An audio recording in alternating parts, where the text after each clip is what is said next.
नमस्कार मित्रांनो, कल्पना करा एका सकाळी तुम्ही उठलात पण बाहेर एकही पक्षी चिवचिवत नाहीये, झाडावर एकही फळ नाहीये, नद्यांमध्ये मासे शिल्लक राहिले नाहीयेत आणि हळूहळू पृथ्वीवरचं अन्न सुद्धा कमी होत चाललंय. भयानक वाटतंय ना? पण तुम्हाला माहित आहे का, असं खरंच होऊ शकतं जर पृथ्वीवरची जैवविविधता म्हणजे बायोडायव्हर्सिटी संपली तर.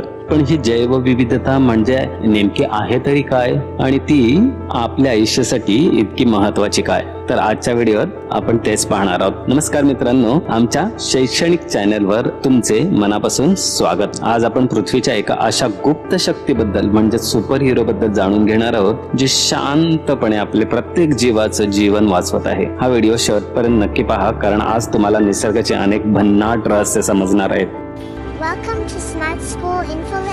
चला तर सुरुवातीला पाहूया जैवविविधता म्हणजे काय, बायोडायव्हर्सिटी म्हणजे काय. पृथ्वीवर असलेल्या सर्व प्रकारच्या जीवांची विविधता म्हणजे झाडं, प्राणी, पक्षी, कीटक, मासे असे जितके जीव पृथ्वीवर आहेत त्या सर्व आणि ते ज्या ठिकाणी राहतात ती ठिकाणं, जसे काही जंगल, नद्या, समुद्र, डोंगर, हे सगळं मिळून बनते एक जैवविविधता. ही फक्त प्राण्यांची संख्या नाहीये. जैवविविधतेचे 3 महत्वाचे प्रकार आहेत. त्यातला पहिला प्रकार बघूया, जेनेटिक डायव्हर्सिटी, जनुकीय विविधता. म्हणजे एकाच प्रकारच्या जीवात असणारे वेगवेगळे गुण. उदाहरणार्थ आपल्या भारतात तांदळाच्या हजारो जाती पाहायला मिळतात. प्रकार एकच पण तरीही वेगवेगळे. दुसरा आहे स्पेसिस डायव्हर्सिटी, प्रजातींची विविधता म्हणजे वेगवेगळ्या जीवांची विविधता, जसे की वाघ, हत्ती, चिमण्या, मधमाशा, हो ना, आपल्यासारखी माणसे.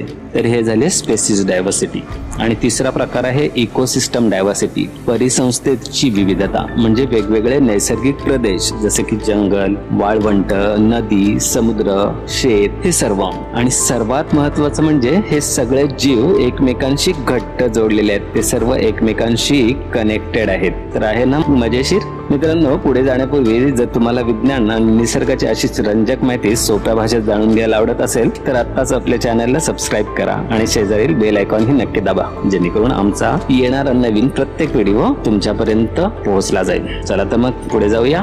तुम्हाला अभिमान वाटेल की भारत हा जगातील सर्वात जास्त बायोडायव्हर्स म्हणजे जैवविविधतेने नटलेल्या देशांपैकी एक आहे. आपल्या देशातील वेस्टर्न घाट म्हणजे पश्चिम घाट, जिथे हजारो दुर्मिळ वनस्पती आणि प्राणी राहतात, तसेच सुंदरबन जिथे जगप्रसिद्ध रॉयल बेंगॉल टायगर राहतो, तिथली मँग्रोव्हची झाडं समुद्राच्या मोठ्या लाटांपासून मानवी वस्त्यांचे रक्षण करतात. पण आता एक जबरदस्त प्रश्न, जर पृथ्वीवरून मधमाशा अचानक गायब झाल्या तर काय होईल? कदाचित तुम्ही म्हणाल, एक छोटासा कीटकच तर आहे, काय फरक पडेल त्याने जर तो गायब झाला? पण मित्रांनो, सत्य खूप मोठं आणि धक्कादायक आहे. आपल्या अन्नातील जवळपास 70% पिकं, किती? 70% पिकं ही मधमाशांच्या मदतीमुळे म्हणजे त्यांच्या परागीभवनामुळे म्हणजे पॉलिनेशन मुळे वाढतात. म्हणजेच मधमाशा नसतील तर फळं, भाज्या आणि अन्न सुद्धा मिळणं कठीण होईल. बरोबर? आता पुढे जर पाहूया आपण निसर्गाबद्दलची काही भन्नाट गोष्टी, काही फॅक्ट्स. त्यातलं पहिलं आहे गांडोळ,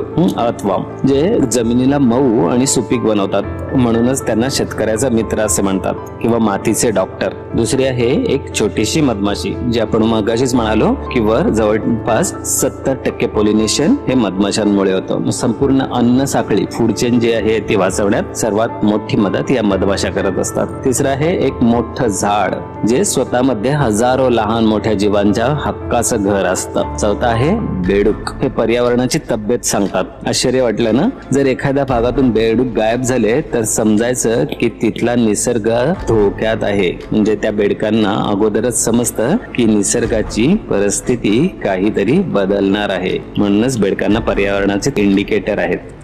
आणि पाचवा आहे जंगल. जंगल स्वतः पाऊस तयार करण्यात मदत करतात. होय, झाडं हवेत मोठ्या प्रमाणात पाण्याची वाफ सोडतात, ज्यामुळे ढग दाटून येतात आणि पाऊस पडतो. वाटलं असेल ना आश्चर्य? चला आता आपण जैवविविधतेमध्ये अजून थोडंसं पुढे जाऊन बघूया.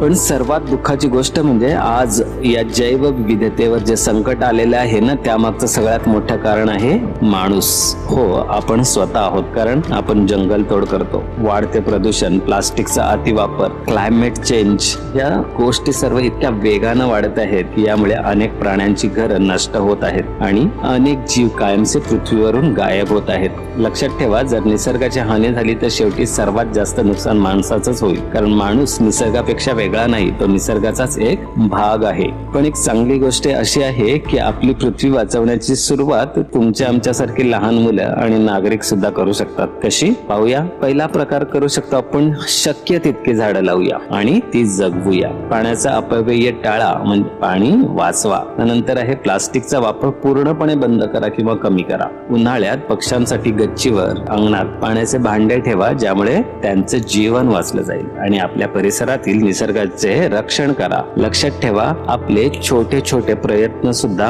खूप मोठा बदल घडवू शकतात. ही सुंदर पृथ्वी फक्त माणसांची नाहीये, ती झाडांची आहे, पक्ष्यांची आहे, नद्यांची आहे आणि त्या लाखो मुख्या जीवांची आहे, जे शांतपणे राहून या जगाला जिवंत ठेवतात. जर जैवविविधता टिकली तर आपली पृथ्वी सतत हसत राहील. जाता जाता एक महान व्यक्तीनं म्हटलेलं वाक्य नेहमी लक्षात ठेवा, जेव्हा शेवटचं झाड तुटलं जाईल, शेवटची नदी सुकून जाईल, तेव्हा माणसाला समजेल की खरी संपत्ती हा पैसा नाही तर निसर्ग आहे.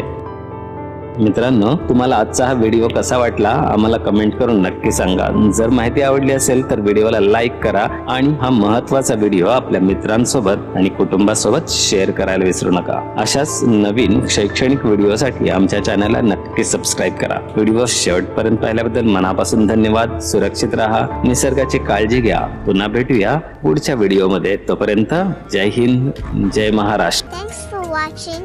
Please do like, comment and share this video. And if you are new to our channel, please subscribe and press the bell icon. Please be our member for support us. Thank you.